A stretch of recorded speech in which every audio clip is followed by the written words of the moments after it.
all the answers here because I'd rather have some of the direction be governed by the people on the call today. But I thought I'd spend maybe 20, 25 minutes going through, what are we trying to do here? What are some of the possible outcomes? And then maybe break it up to the back half in terms of having a discussion between the people on the call. And since we're about 8 or 9 of us right now, I think that might be a manageable discussion. So Laura, are we good on that? Since you're my unmuted colleague here, sure. I'm going to keep this. I think you're seeing hopefully enough of this screen. I'm just going to keep this open. So anyway, we're calling it the Future of Work 2020 Plus, but we could call it something else. I know the worry by calling it 2020 and having something that may launch halfway through next year is it may become stale dated when it turns 2021, but we'll see.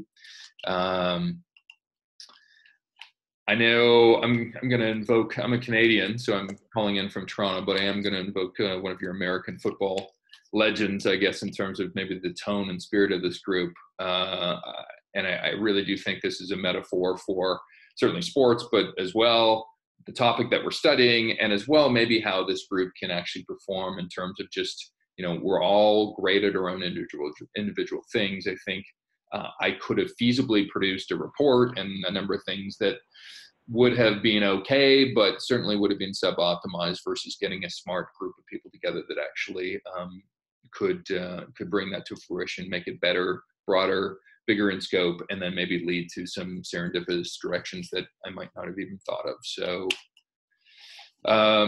semantics can sometimes tell you anything. So I will say this with a caveat, but I did look at Google Trends, people looking for the future of work versus the future of technology. And for the biggest period of the last 15 years, technology has kind of won. And it still is quite high on people's agenda, but maybe it's the fact we've minted this thing called the future of work. But I'm going with the notion that over the last year and a half, it's probably more on people's radar screens in terms of, okay, there's this thing called technology, but how does it affect how we play, how we work, how we do our day-to-day lives within our careers? And so I'm taking that one to the bank as my substantive. I think we may have a juicy topic to explore here. So as I said, we'll hopefully break it up into this type of discussion format, and hopefully we'll have some next steps at the end, depending on people's interest. So 20 questions, are we ready? We're going to step across the threshold and talk about some of the things that may be on your minds, may not. What is this project that we're doing? And we've done 3 similar style ventures with something completely different. I think if I was to boil it down, there's probably 5 things involved in what we're trying to do. I've always viewed whatever's on your business card as, these are the only people that you can play with, to be a very outdated notion. And so my hope is we are a collective of all-stars, all great in our own little spaces, and hopefully focused around a pretty big topic, almost like producing a movie as a metaphor. We get actors, directors that may do all their individual things, but on certain types of ventures decide to come together and produce something great. My sense is on my 2 and 4 points here, I'd like this to last at least 6 months and have some tangible shared outcome that we could look at and go, wow, we produced that together at the end.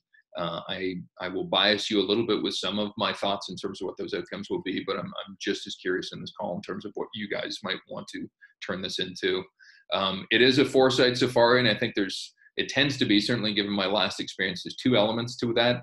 One, how do we predict the future, and how do we braille it, I guess, in terms of looking at it and what are the implications now of where we see things going. And then finally, it's interesting that, this is almost art imitating life. We're studying a topic called the future of work, and hopefully we're doing it in a way and a process that actually makes sense with the future of work too. Like, it's flexible, it's distributed, it's global, it's on demand in terms of some of the resources that might be interested in chasing this one down. And Bill, welcome. I'm just adding people as we go here, so that's why I'm keeping the screen open. Second question you might have is, why is this venture so promising? And I'm a little bit biased, so forgive me for that. You might be similarly, but I think, I'm very passionate about the topic, certainly more so over the last year. we had a great quote in one of our last webcasts where it's like, you know, is the future going to be more like Star Trek, or is it going to be more like Black Mirror? And I think, you know, I'd love this to be a little bit more hopeful. Even if you're a pessimist, you're welcome to be in. I think we always need our critics and contrarians, but, you know, being passionate and hopeful about it.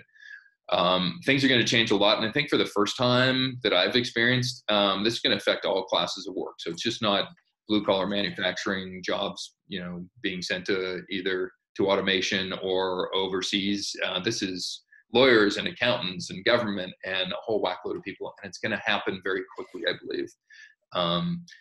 I don't know all the answers. I will freely admit, I would probably suggest more people on this call today know more than me about this subject than I do, which may be intimidating, but I think for me, it's liberating because I get to ask all these different questions of people that I might not know about, and hopefully, given the challenge, will lead to something better. And finally, maybe most importantly, for the lucrativeness of this project, there's a real gap between what people know and what people don't know. You know, there's plenty of stats that are in the low double digits or high single digits of people just not understanding the future of work, whether that's the narrative inside organizations, or in this case, CHRO saying, yeah, my company clearly doesn't understand what's going on, which suggests there's a need for help out there. Certainly, I think CEOs, though, have advanced this as something being much higher on their agenda than it was 4 or 5 years ago. So that's a good combination for a foresight discovery project. So that is why it might be enticing. Who are you? I think you've self-validated yourself by being on here today. I think you're curious and enthusiastic about the topic. You probably have some general or specific expertise in the topic, and you might, depending on at the end of this phone call, have an ability to contribute. My role in all of this is hopefully making this a global project. And I must say we have people from Iceland and Australia and Hong Kong and Europe and certainly North America. And that's just my latte machine. So if you're getting that in the background, don't become Pavlovian and want to experience coffee right now. And also just the 12 facets of what I'm calling the future of work. And there may be more than 12 facets, but I'll probably explore that next. So yeah, all told, I mean, you know, we'd love to have 30 to 50 people involved, scattered across all different continents. And this is a larger group of people than we had on our innovation project from last year. And there's a number of reasons for that I'll mention later. 12 facets of future of work. I think we all come to this with maybe different types of focus. Certainly mine would be the 3-box innovation business models, a little bit of technology and digital, the 8-box, and quite a bit of the 10-box transformation process. You may come into this discussion area with many different things, but I find nearly more than any other topic that gets minted, this has so many different flange points and facets to it that it leads to an interesting place to discover. We produced this graphic maybe a month ago, and I have no level of predictability of what explodes online. But yeah, we've had, you know, probably if I look at the stats, it's probably over 6 figures of people now that have just digested this topic and really wanted to understand the kind of at least the way we define it, the 9 facets and the 120 sub-facets of what might make up this area of discovery. Have we done this before? Yes. Last year we did something called the Corporate Innovation Playbook that has now turned into this venture that I'm part of called Future Proofing Next. The customer zeitgeist I've done for the last decade, and in large part turned into my first book called Wikibrands. And we did the Digital and Technology Periscope 2 years ago, and that's probably turned into the thing that's probably being seen more by more people online. There's you know, what I've learned is people love lists and people love technology. We've come out with the emerging 30 technology list, and people kind of just love to gobble it up. So there are 3 different data points here that says doing something on the future of work could be very very profitable and interesting as well. Why do it as a collective? I won't go through all these reasons, but the left side really, you know, the experience and the process and maybe what comes out will be a lot better by having a group of people do it. And on the right side of this, I think given such a large topic across the globe, and the need to really challenge each other on this. I think just having a great set of minds challenging each other leads to better results.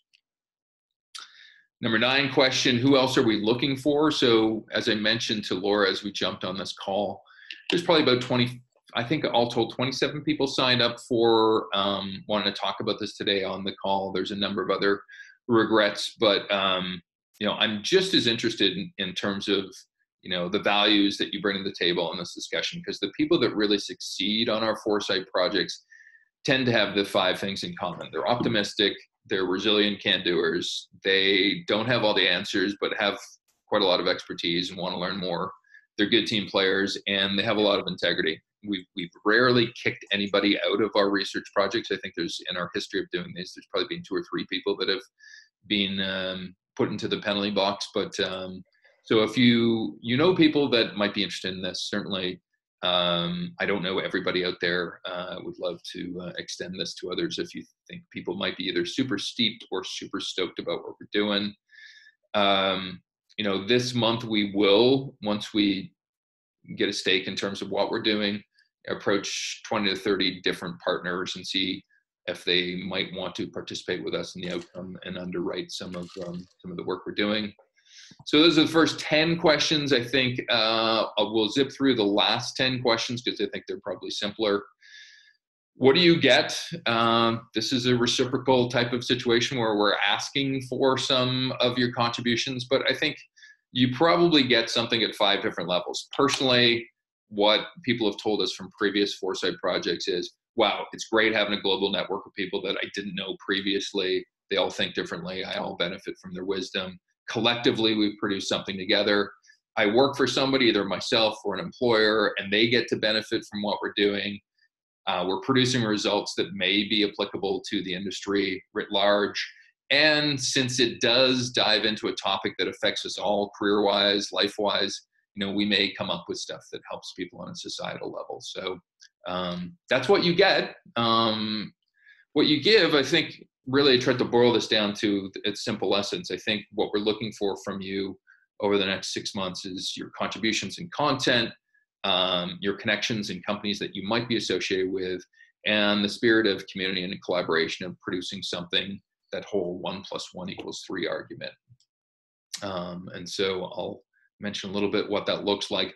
I won't go through all of this, but certainly I've teased out different things that might be involved in what we want to do over the next little while. I'll just mention briefly, this month, my hope is we can mint who's part of this collective, approach some initial partners, and make sure we understand, okay, who's part of our group, what are they really good at, are we missing something, and can we broadcast the fact that you've joined our network. Next month, I think we might pivot to what do we want to discover, what do we want to have come out of the other end of the sausage grinder on this one, and who might be some interesting candidates to look at in terms of studying and interviewing. By May, hopefully we'll have produced something, we'll have launched something, and then we'll have, you know, broadcast to the world that we've done that.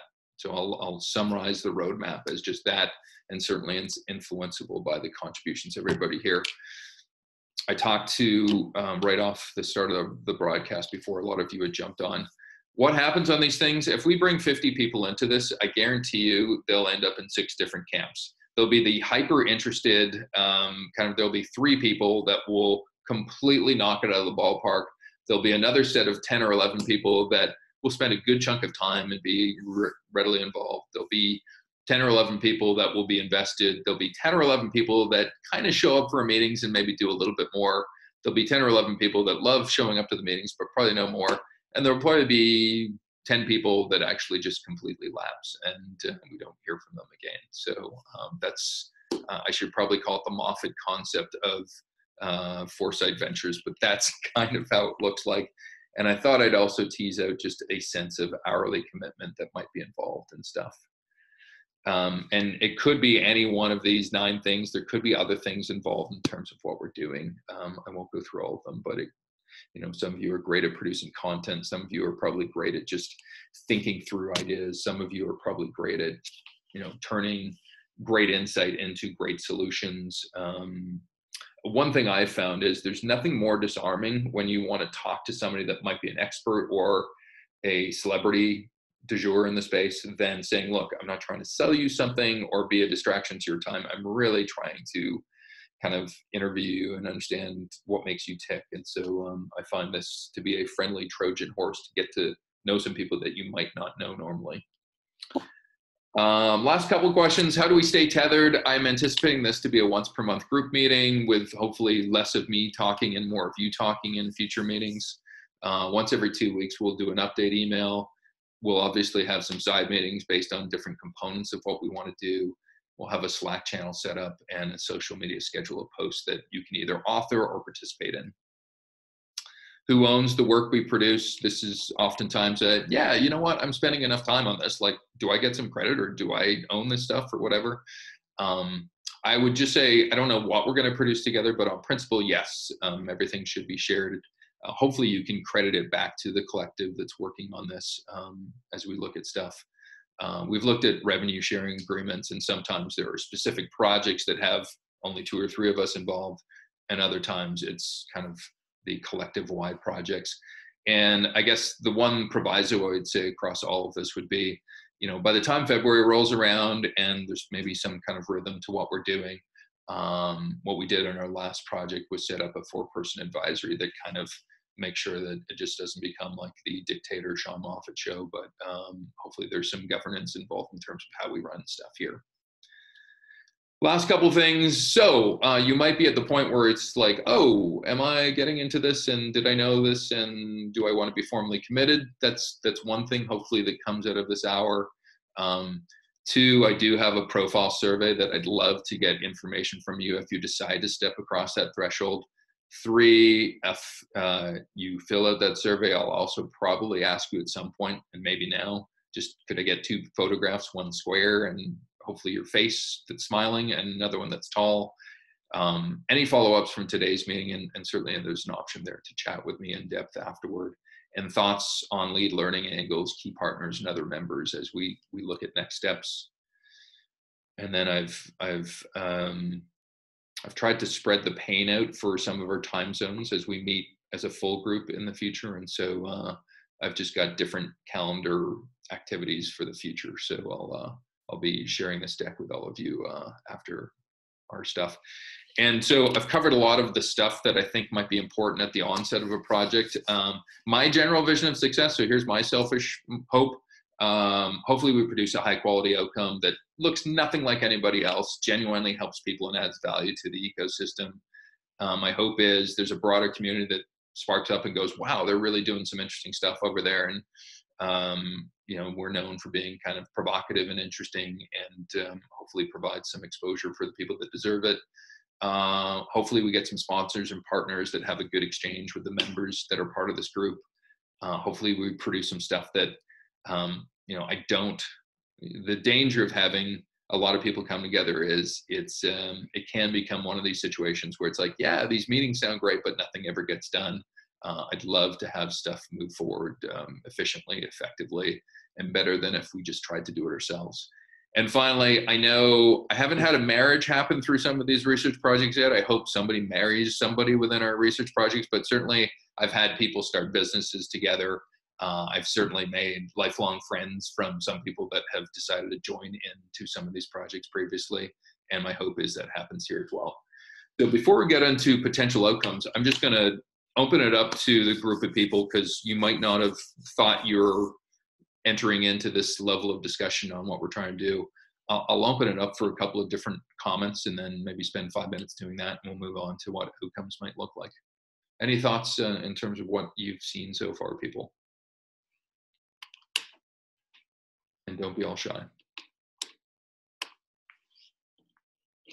And some of you may be muted. Hey, Sean, it's Maureen. And so I'm not sure I quite knew what I was getting into when I accepted the invite to this call, but I will admit to being much more intrigued than I thought I was going to be. All right. That could have gone one of 2 ways. I'm glad it went that way. So, well, that's great, Maureen. Can you satiate my need to know what got you more interested, or should I just leave that? Yeah, and so I think that, you know, there are so many unanswered questions about what does future work really mean. And so I think sometimes, at least in my organization, certainly a lot of the conversation is about reskilling.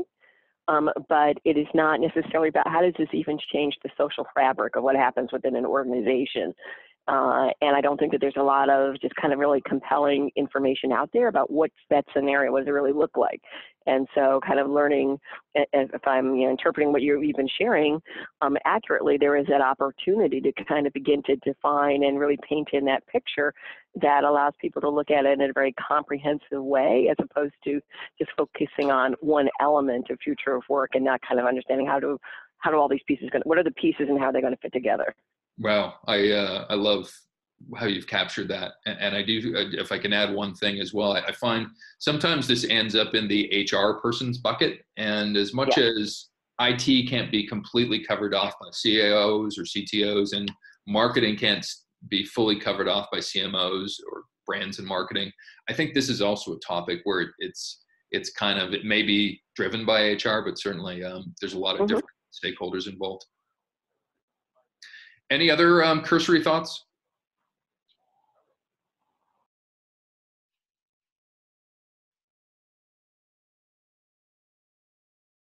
And that's okay. If you're shy or introverted, you'll email me all of these things later. Well, I think it's very interesting, and I think I'm actually doing another project. Well, another sort of one or two projects like this, not necessarily sort of research, but really, somebody said it's eating our own dog food. If we're really trying to understand, all the aspects of the challenging, evolving situation, then, doing these kind of projects and working together, is so much what is ahead. And the more that we can really be understanding it in different ways, and I'm sure many other people on the call or who might be involved are also doing other things like this, but just having that much more personal awareness all the time of these, bringing together, being empathetic, and really bringing all the the perspectives together is a very powerful way of really trying to understand all the different facets of it, because it's not easy, really isn't. No, and I would say I've been impressed by certain things that I've seen out there, but I find one of the challenges, and we found this last year when we did the innovation study, is everybody comes into it with some tribalized initial bias concern, even when they think they're being objective. It's like, well, I used to be the head of innovation someplace, so I'm going to take a client perspective, or I used to work at IDEO, so I'm going to take a design perspective. I think when you start with a group of people off the start, you can at least be a little bit more Switzerland in terms of how you approach it. Yeah. One more thought before we move on to maybe what this turns into? One of the things that that I've always focused on in this space is just being a keen observer. And, you have to filter through a lot of information to sort of get to those insights that are, really focused in this area. So this is an exciting space for me to have, have a group that's really in this space, really thinking about things from those different angles. So that's particularly exciting. Nice. Yeah, I know my business partner, Andrea, she's the simple woman, and I'm like let's look at the chaos and like explore everything. So we're good with each other, but it's both of those things, right? It's like, can we explore the universe, and can then we distill it down to somebody that's not going to spend that amount of time trying to figure it out to, what is the need to knows. So that's a really good point. I'm going to move on just for the sake of getting us out within the hour, but keep the comments going. I looked at 10 things that this could turn into, and this may be kind of in order of what I think it may become. Certainly, I love the work that PSFK does. I'm looking at a future of retail report that they've done previously. I could easily see us turning this into a, call it 70, 80 page report that we all share in and can use as our own creative and proprietary assets. We'll have a quant stuff. We'll probably do some qual work, I imagine. So certainly we can easily turn that into a report. And one thing that I thought I'd add is just there's way too much strategy nowadays and kind of insight that masquerade or that starts as narcissism or I thought versus, well, if you go out and you actually interview or talk to or survey 400 people, all of a sudden that insight turns into something a lot more substantive. So my hope is that's something that this project can do.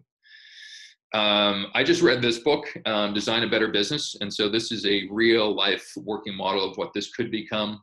They took 30 designers around the world, turned it into a collaborative book, went to Wiley, and then it's almost, I wouldn't call it a movement, but certainly within that sphere, they've tried to turn into something that becomes this global tour of people and different events and different things that they've done. So I'm throwing it out there that this could be a collaborative book that we turn into that, you know, as some of you that have written books before, it is a soul destroying, cathartic, kind of take a year out of your life type of experience. By having a group of people come together, it's certainly a simpler and maybe better exercise. I know Upwork did a really good thing called Freelancing in America a couple of years ago. And it was just like a really good web-based and PR-based vehicle for them in terms of trying to understand the freelancer. We could turn our similar project into something that exists online and is comprehensive but simple enough to become a PR vehicle that we all share in. I love when things come off the page and come off the web and turn into something else, whether these turn into activity cards or posters. I know that future of work poster or graphic that I turned into, everybody now wants like a 24 by 36 poster, which it was not designed to be. So it's amazing how people are, at least based on a data point of one, people are interested in the topic and it may turn into something else. Obviously infographics. It was funny, I woke up yesterday and I said, I'm curious what if I typed in future of work infographic, what would be the #1 image that turns up? It's the image to the right that you're seeing. So if you think we can beat that image, then great. We could have some creative assets that we all share that are provocative and visually interesting. Most of our surveys, we at least have about 300 people that we survey to make them at least substantive enough that you can take some of the conclusions to the bank. And so this was an example of our customer zeitgeist report that we did a while ago.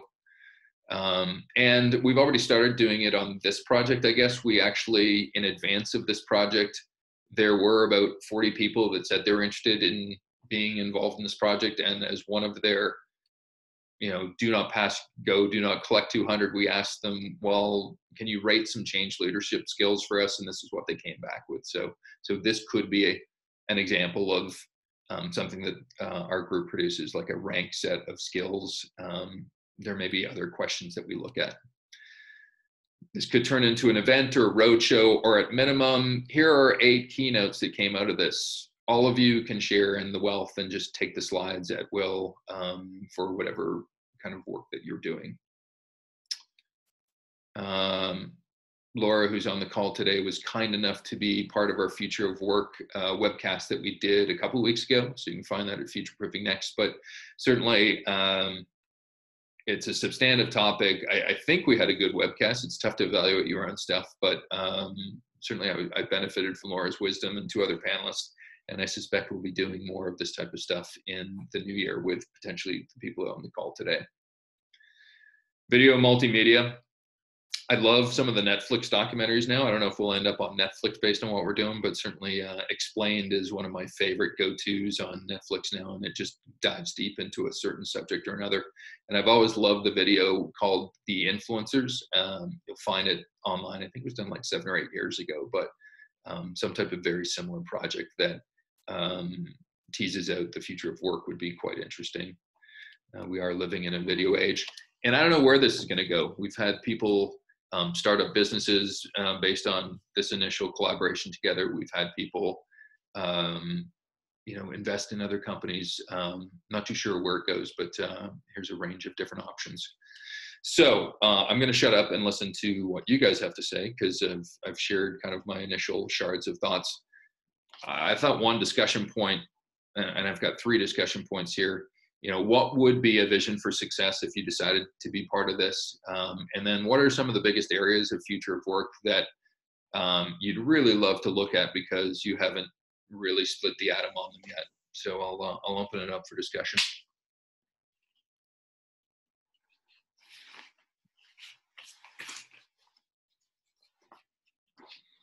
This is Steve Urquhart. Can you hear me? Hey, Steve, how are you? Doing well. Thanks for putting this together. This is fascinating. Similar to Maureen, I wasn't exactly sure what the content was going to be. So this is, it's a little bit of a absorbing, I'm in definitely listening mode. But I did some work on this a few years ago. I actually had read, it's kind of funny, I read Tim Ferriss's book, The 4-Hour Work Week. And the first time I read it, I thought it was just BS. And, it only works if you have, some kind of a supplements business on the side that you can use to finance your lifestyle. But when I reread it and really started to think about the practical application of it and what the implications were for me as a professional, I had to go out and try some things. So in the middle of the worst recession of our lifetimes, I walked away from a 6-figure job in state government and went out and started my own business doing a lot of this future of work testing, with the co-working and with crowdsourcing and with a lot of virtual team building. And it was a fascinating experiment. It was, it had its ups and its downs, but it was great. I worked on a master's degree simultaneously. So I was able to take pieces of what I was learning and practically applying and take it into my master's program, and vice versa, taking a lot of what I was taking from the virtual team and HR development side and applying it into the work that I was doing. I think that one of the things that really struck a chord with me as I was watching the potential outcomes, on potential outcome number 2 and then potential outcome number 3, the COLLAB book and the web forum. On the COLLAB book, that really made me think of the work that's being done by Strategizer. And I'm not sure if you're familiar with that. I'm sure you've probably seen it. They talk about the business model canvas, but they've also gone and built on that platform and taken it in a number of different directions. What I really love about Strategizer is the way that they've made this set of tools accessible, relevant, and widely available, so a lot of people can really gain the benefit of the concepts, even if they're not necessarily 100% bought in on the full model. There's a lot of things that they've created. A splinter of this was called Business Model U, which I teach here at Lockheed Martin where I work. And it's all about just really structuring your career in a way that you can stay future relevant. And I think all of that kind of coming down to a concise point, I think really what people desperately need is some sense of direction as they try to navigate the future of work, as it has implications for us as employees or as business owners or as consultants, that we don't know what this future holds, but we're stepping out into a void of uncertainty. And anything we're able to do by way of providing some examples, by case studies, by blueprints, those types of things could be incredibly useful, because we're having to really prepare ourselves for this idea of what was described in a book called The Future Arrived Yesterday, where it just talks about this protean corporation, where it's a shape-shifting organization and people are in and out of organizations for short-term projects or sometimes longer term. But how in the world do you create some sense of stability and make some sense of that from the worker perspective? And then how do you harness that capability and potential from an employer perspective in a completely new paradigm that none of us really understand? Those are extremely interesting thoughts, Steve. I appreciate that. And yeah, it's interesting, the business model, Alex Osterwalder, I guess, it's, just very literally imagine his 9 square model that he's produced through all of his collaborative work. What would be the FOW equivalent of that? That would be, such a gold benchmark and standard. I'm a little bit less of a fan of Tim Ferriss, like you've just mentioned, but I'm sure if we could come up with a 4-hour future of work, it would be great too. So thank you for that. Any other thoughts in terms of both, hopes and aspirations for the project, or things that you'd really love this to look at from a future of work standpoint? I think it's Maureen again. I think it's similar to what you've talked about in terms of the opportunities to spread the word, so to speak, either through speaking, et cetera. But I think it would also be, I'm fascinated by the idea of kind of just learning labs. And so creating a space where people are struggling and wrestling with this can come and have a conversation about future of work and what it means, and helping to think, how do I approach it and how do I unbundle it? So I think that would also, for me, be a very dynamic way of engaging even a broader community in the conversation after, we've gotten something that says, here's what we think it is. So that's one thing that I would add. I love that idea. And maybe I'll take it even, or it's a yes and, I think, in terms of just, I know when we were doing a lot of our innovation work, we ended up doing, I guess, what we called fusion labs, where we found peer companies, maybe in very different industries, certainly in non-competitive industries, that were experiencing the same thing, and kind of paired them up and actually had them benefit from each other's wisdom and mistakes in terms of doing stuff. So potentially this becomes a forum or avenue for that as well. So thank you for that. Sorry. Sophie. Yeah, one thing I think is still very much, not being dealt with as much as I would have thought, is skills. And companies not knowing what skills that they have because we've been defined by our jobs. And so if you're talking about upskilling, reskilling, and if I don't even know my top skills, and I'm not even aware of how my skills have changed from 3 years ago when I was doing my job, and thinking about what skills I'm going to need in 3 years' time, how on earth can I upskill? How can I identify those skills? So I think having that be a piece of the messaging, I think, or a piece of the research, some of the understanding. There's a friend who's talking to a guy at a big retail store who has thousands of developers, and said, I need 2 people. I'm to hire 2 people who can do computer visioning. And out of 15,000 developers, this friend of mine said, well, I'm sure you do have them, you just don't know, because they only have their resumes, and their resumes are 5 years old, and you have no idea what their current skills are. So I think this is a piece of the puzzle which is going to become more and more and more and more important. And we just haven't defined ourselves or people in our teams, and then how you put those skills together to make, together with interpersonal skills, to make those teams work, particularly across geographies and time zones and all those kind of things. That piece of it, I think, is both, intellectually fascinating and practically very hard. Yeah, extraordinarily salient though, right? In one of our last webcasts, we looked at just the number of, this is going to go one of 2 ways, like a mismatch of skills with jobs where, although we're going to need people, there's just going to be like a mismatch of what they're good at and what we need them for. Or is it going to be a completely automation wipes a whole group of people away? And how do we get those quickly to move into different arenas as well? So, right. And, there are skills that I quote, there's a really cool Chinese company that has identified the sort of hardcore and technical engineering that coal miners have can be used to manage wind turbines. Interesting.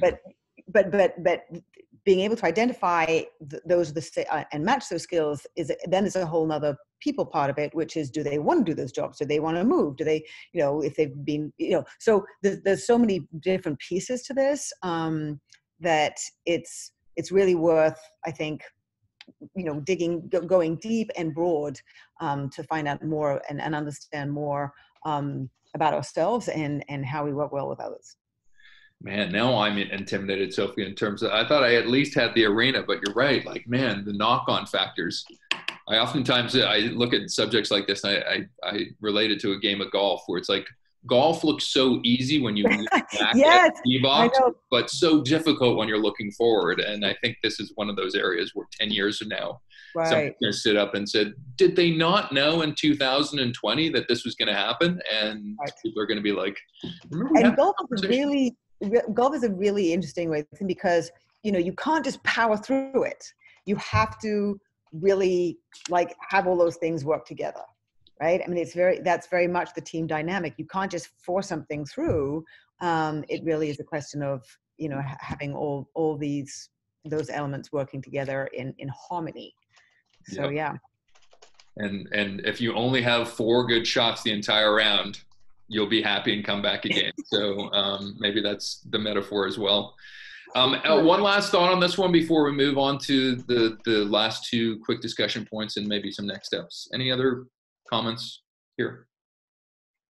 I love that discussion. I've always said if there was a barcode that we could scan ourselves and it would literally tell everything, because if you look at, literally any one of us, if you go and look at it, every single scan that you could look at, you're getting such an incomplete picture. And to be able to then help people look at those skills as you identified, Sophie, and help people begin to consider how they could transition and change into something else. I think that's very fascinating. And, as a person that owns a production company and is really passionate about storytelling and video, sort of that Netflix thing, if there was access to funds, because that's always the hitch in the get along is, how do you fund these things? But that's extremely intriguing also, all of them. I think we admitted in a previous webcast that Laura is eventually going to do the future of work combined with a cooking show. So I don't know how that looks like, but at some point, as we're forming, norming, storming, whatever we do as teams, we'll all get to understand everybody's kind of hidden skill here. It looks like my Icelandic representation has shown up as well. So welcome, Runa. I saw that. Anybody that has Dottir in their name, I recognize as they come on. So welcome to the tail end of our discussion here. So just the last couple of discussion points here. I'm not too sure if we want to dive deep in here, but certainly I have 2 needs for this. One, certainly I think some of the fodder is looking at what are some of the best companies to study, and also best companies that might want to be part of this. If you know of some of those companies ahead of time, they might be put to the front of the gate, so to speak. And I also have the selfish need that next month our webcast is the Future Proofing Awards. So across 12 different types of innovation, and 2 of them are quite people and future of work motivated. So I will be, hopefully 3 of you that are part of this group can act as nominees and judges of that exercise, but as well, just looking at who some of the best companies we believe are doing a great job at looking at the future of work. So I don't know if anybody has some quick comments there in terms of things they've seen or resources that they've looked at that said, here's a great set of companies.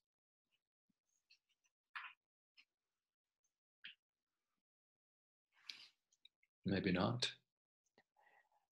I mean, I know IBM has done quite a bit of work in this space, and it may or may not be worth looking at them as a partner, or if nothing else, then certainly as a resource. Cisco also has done quite a bit of work in trying to help create the technology platform that's going to ultimately underpin the future of work. So there's a really good amount of research out there, some great white papers and other content that really helps to shape, kind of shape what that could look like in the future. And if nothing else, just really provide some good touchstones for, what's going to be the main focus for this group, what's going to be the principal thesis for this group, knowing the universe of potential avenues.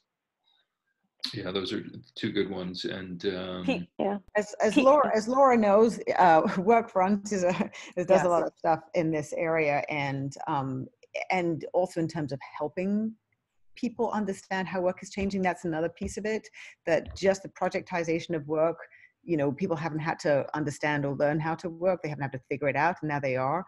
Another company is Atlassian, and there's a guy called Don Price at Atlassian who is extremely thoughtful. I mean, his title now is work futurist, and he spent a lot of time trying to understand that. And Atlassian actually is a very interesting company. They're, I've done a couple of articles about them in terms of one, unlearning for him, and then also transparency. They're a very, very transparent company, challenge each other at all levels.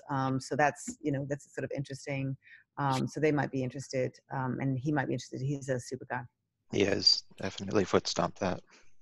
So yes. Oh, sorry. Go ahead.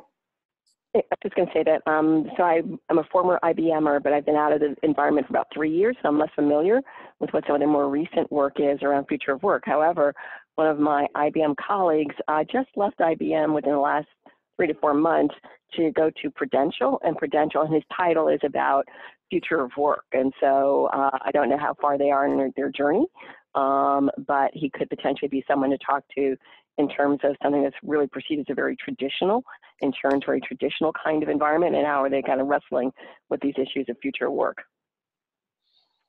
Interesting, very interesting. It's funny, on our innovation stuff, we I think 5 years ago, the financial insurance industry, it was viewed as being the 6th most disrupted industry, but now it's very much ensconced by a very large margin as number 1. So certainly any kind of financial kind of stuff seems to be a sweet spot of future of work. So appreciate that. Yes, and as Sophie said, Workfront absolutely front and center, and PwC is doing some very interesting things in this space, particularly in the technology. But they've started off with a core group of volunteers, and they have a commitment to provide the opportunity for learning the emerging technologies across the organization. And again, that's an industry that's very tethered to levels of progressing, and they're definitely challenging that model. So that's worth taking a look at. Very good. And one other company quickly is Fuse, just because they're a unified communication software company. And so the CEO, Colin Doherty, deliberately went completely virtual. I mean, there are sort of 6 offices with no headquarters office, so that they can really drink their own medicine, so to speak. And so that's another one to think about. Wonderful. What was it? F-U-S-E? F-U-Z-E. F-U-Z-E. Okay. I would just also add that just having a global group of people, I find my feeds are inundated by Fast Company, Forbes magazine, and whatever else. And so as much as I love what they write about, sometimes they do get into the beltway of Washington, New York, Silicon Valley, and don't get outside of those picket fences. So I think that would be another kind of feather in our cap in terms of just expanding our audience here. Last one, we've got like 3 or 4 minutes before I get you out. Just other thoughts, tangents, important need to knows, or some advice as we embark on this. And then I'll spend the last minute just saying what the next steps might be. Any cogent advice here, or other thoughts that haven't been addressed yet?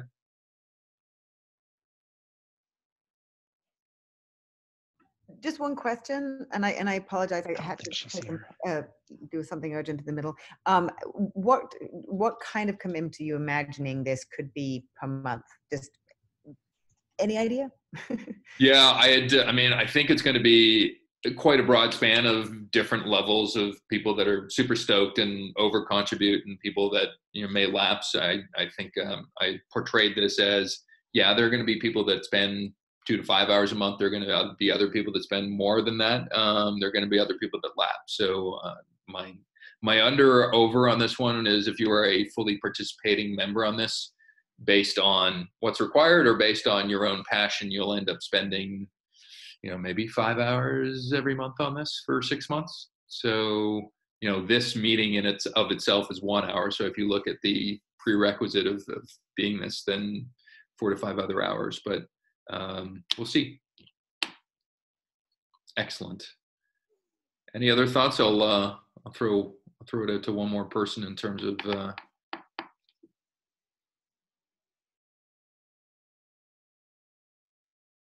okay. I know you're all going to love each other at the end of this, and my hope is, if we're successful, we'll. I find, as much as I love online and spend a lot of time in tech, relationships oftentimes get cemented by actually being in the same physical space with each other. So my hope is this turns into that either episodically or once every so often. So thank you for your patience in terms of digesting all of this. My hope is it percolates for a while. My hope is I can ask for 7 things as we come out of this. Just one, some expression of, are you in or out? Because it's, you know, my second best answer that you can give me is a very quick no. My first one is, yes, I'm super stoked, but I don't want to kind of continue to send messages or whatever if it is something that based on time commitment or based on other things you're not able to do. So one would just be whether you're in or not, and hopefully you can just drop a line at future-proofing. That should be future-proofing next. hello@futureproofingnext.com. Secondly, I do have a survey. I can I edit, copy that, and put it into our chat box here if that helps people. Sometimes people love the immediacy of that. Now I've just lost the scent here. Testing my skills of no, it's going to go to Runa. Okay, well, regardless, I tried. Sorry, everybody. But I will send you this deck. There is a survey. It's a 13 question survey. I think SurveyMonkey says that it should spend about 6 or 7 minutes filling it out. That would just help me in terms of both your interest, where your expertise area lies, and what your aspirations might be after some sober second thought. 2 photos, as I mentioned, square face, tall, slice of life photo. I will set up a Slack channel. I'm not too sure how many of you are in Slack. I know everybody's got their own collaborative channel. 2 reasons. One, we've just done another research ventures, and 2, we like to support the Canadians. So Canadian guys set up the company. So we feel semi-patriotic there. Meet in depth, certainly get in touch with me at that email or that Calendly, and I would love to go deep with any and all of you. I'm certainly committed to the cause. And I'm looking for some commitment on 3 different levels. One, eventually, and it doesn't have to happen now, just an advisory panel of 3 or 4 people that probably are more ensconced in what we're doing. Some partnered involvement. If you're really like thinking, wow, let's not just be a participant, but I'd love to work on some stuff together here. And then very time focused, we have a December 19th webcast on our multiple topic thing, and we're looking for 3 to 4 people, hopefully from this group, that can act as nominees surfacing the best in this future workspace. And then finally, this is all about word of mouth and creating kind of a movement together. If you know of other people, certainly there's another one of these that we're hosting tonight at 9 p.m. Eastern. So if you know of other people on the other side of the world that might be able to access that time, great.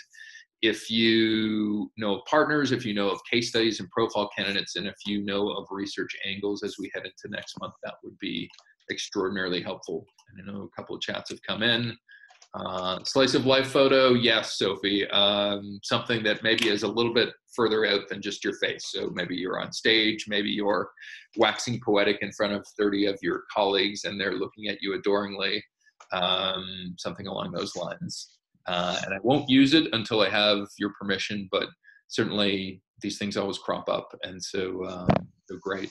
And then, Steve, do you have everyone's email address as part of signing up for today's webcast? Yes, if you sign up for today's web, my hope is that's your primary or at least lead email address. I do have your contact info, so no need to exchange that.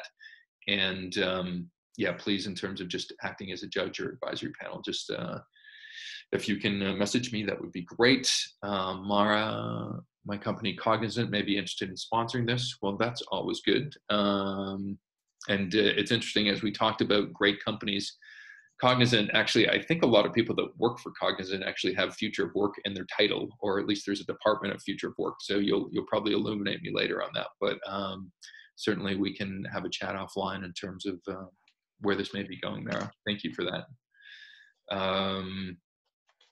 Other thoughts? I know we're at 10:04. I apologize. I was going to get you out of here at 10, and I'm sure I've ruined the rest of your day for the 4 minutes that you can't make up. But I would only say this in closing. One, I will send you this deck through email so you have it. But two, I really, as much as it's been more of the Sean Moffat talking today, I really see this as a collaborative venture where you know, I genuinely want to learn more about this space from experts like yourself. And B, I really think if we do this well, you know, certainly we'll be greater than the sum of the parts. And so I'm looking forward to hopefully having all of you that were on today saying, yes, I really hope that's the case, and doing something great together. And then Sophie says A, which is Canadianese for yes, and a number of other things, yes. Laura says she's excited about this. Thank you.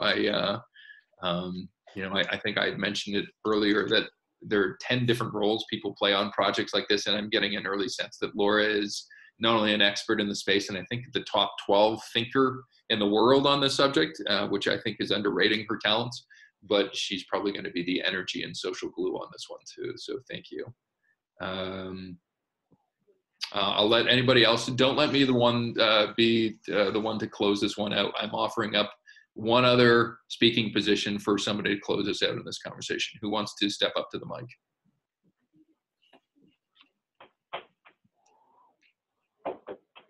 I'm about to sing Jeopardy music. Do do do do do do do do do do do do. Nobody. You know you're all smart. You've got the finals with Jeopardy. And so this morning I do have to jump for another call, but thank you so much. And this has been really exciting. Looking forward to what this is going to evolve to. Thank you, Maureen. Appreciate your involvement. Bye. Me too. All right. I won't abuse your time. I will send you a number of things after this. And yeah, like I said, thank you for the spirit of stepping up to the plate and actually, I think, becoming involved in this. So I appreciate it. Thanks, everybody. Have a great day. You too. Bye.